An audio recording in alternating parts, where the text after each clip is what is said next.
Now to Turks and Caicos, where one of the Americans charged with carrying ammunition could learn his fate today. Tyler Winwick is facing a possible 12-year sentence, and now U.S. lawmakers are pleading for leniency. Matt Rivers has more for us. Good morning, Matt. Good morning, Michael. Another court hearing for another American later on today in Turks and Caicos as that country's tough gun laws continue to ensnare those who say they're not criminals, they're just tourists who made a mistake.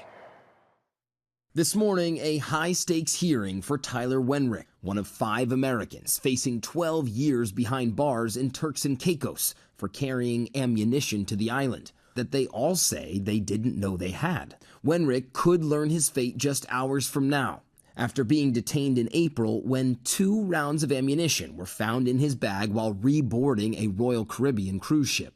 I have a lot of fear and anxiety as to what's going to happen, and I'm hoping that the judge finds some compassion and leniency in the situation that I'm in.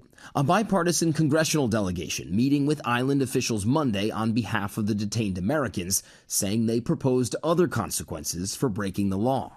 Instead of you being charged underneath the national law, you can be charged underneath the Customs Act, which is simply a fine, and you're expelled from the country. Long a popular tourist destination for Americans, in recent years, Turks and Caicos has strengthened gun laws following an increase in gun-related violence and weapons trafficking. 45-year-old Sharita Greer detained just 8 days ago on a Mother's Day trip with her daughters. The Florida mother and grandmother taken into custody after ammunition was also found in her bag on her way back to the States. Greer says she was handcuffed to a chair for 3 nights at the police station. I never experienced anything like that. She is now living with 2 of the other detained Americans, Brian Hagerich and Ryan Watson, as all 3 await their days in court.